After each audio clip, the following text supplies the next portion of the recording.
এখন হচ্ছে তালের সিজন, আর তাল ছাড়া তো এখন মানুষ কিছুই খাচ্ছে না মনে হয়। তো আজকে আমার কাছে তাই মনে হলো যে তাল দিয়ে রুটি খাবো। তো হঠাৎ করে শক্ত রুটি খেতে ইচ্ছা করলো, এর জন্য আজকে আমি শক্ত রুটি বানিয়ে নিচ্ছি। আর তালের হালুয়াটাও পাশে জাল দিয়ে দিচ্ছি। তাল দিয়ে কে কি খেয়ে থাকেন? আমি তো তালের হালুয়া একটু বেশি করে করে তারপরে আবার ডিপে রেখে দেই, যখন ইচ্ছা হয় তখন বের করে খেতে পারি। আসসালামু আলাইকুম।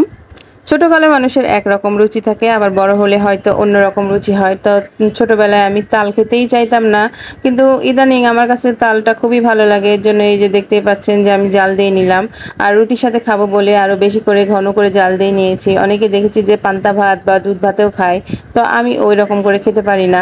আমার কাছে রুটি দিয়ে বেশি ভালো লাগে। আর মাঝে মাঝে তালের রুটি বানিয়ে নেই। এভাবে জাল দিয়ে আমি ডিপে রেখে দেই। ডিপে রেখে দিলে আমি যখন ইচ্ছা তখন আমি বড়াও বানাতে পারবো, আবার তালের রুটিও বানাতে পারবো। তো ওরা হচ্ছে মাংস দিয়ে রুটি খাচ্ছে, ওরা তাল দিয়ে রুটি খায় না। আর আমার কাছে মনে হয় যে তাল দিয়ে রুটি হলে আমার কাছে আর কিছু লাগে না। যেমন আমের সিজনে আম খাই, এখন তালের সিজনে তাল খাচ্ছি। কে কে তাল দিয়ে রুটি খেয়ে থাকেন? আমার কাছে তো খুবই ভালো লাগে, আমি খেয়ে থাকি। পরে আমরা চা খেয়ে নিয়েছিলাম। অনেকে তালের রুটি এই কথাটা প্রথম শুনছে তাই মনে হচ্ছিল। তো আমার কাছে মনে হলো যে তাহলে আমি এটার রেসিপি দিয়ে দেই। তো আমি রিলস আকারে রেসিপি দিয়ে দিয়েছিলাম। মাঝে মাঝে আমরা তালের রুটি খেয়ে থাকি। এই তো দুপুরে আজকে কি রান্না করব, একটু ওয়েদারটা বৃষ্টি বৃষ্টি ভাব, তার জন্য ভাবলাম যে একটু আমরা আজকে খিচুড়ি রান্না করে নিই। তো আজকে আমরা পাঙ্গাস মাছের খিচুড়ি রান্না করে নিয়েছিলাম। সবাই দেখতেই পাচ্ছেন যে কতটা লোভনীয় হয়েছে। অনেকে পাঙ্গাস মাছের খিচুড়ি বা মাছের খিচুড়ি এই কথাটাই শুনেছিল না। আমি যখন ভিডিও দিয়েছিলাম তখন অনেকেই বলেছে মাছেরও আবার খিচুড়ি হয়।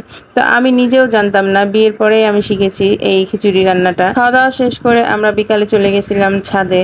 ছাদে দেখতেই পাচ্ছেন কতটা একবারে মেঘ ঝেঁকে আসছে তাই মনে হচ্ছে। তারপরে হঠাৎ করে মেঘ ডাকতে শুরু করে দিয়েছে, আর আমরা সবাই কাপড় তোলা নিয়ে ব্যস্ত ছিলাম। তারপর মধ্যেও একটু ভিডিও করে নিয়েছিলাম। আর এক ভাবি মশলা করতে বসে গেছিল, আদা রসুন অর্ধেক ছিলতে না ছিলতে এই যে দেখতেই পাচ্ছেন যে আমাদেরকে দৌড় মারতে হচ্ছে এখন। হঠাৎ করে এত জোরে ঝড় চলে আসছে, আমরা সব গোছ গাছ করে তাড়াতাড়ি করে নিচে নেমে চলে এসেছি। তারপরে দেখতেই পাচ্ছেন কত জোরে ঝড় বৃষ্টি হচ্ছে। আজকে আমাদের এখানে প্রচুর ঝড় বৃষ্টি হয়েছিল।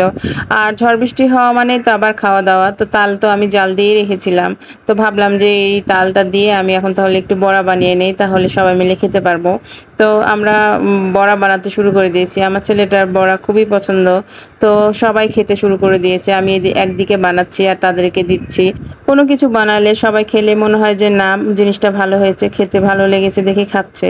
আর যদি না খায় তখন মনে হয় যে হয়তো ভালো লাগেনি, তাহলে আমি আজকে থেকে আর এটা বানাবো না। তো সবাই মাশাআল্লাহ সব কিছুই খায়। এর জন্য আমি সব কিছুই বানানোর চেষ্টা করি। পরে আমরা কফি খেয়ে নিয়েছিলাম। আজকে এ পর্যন্ত, খোদা হাফেজ।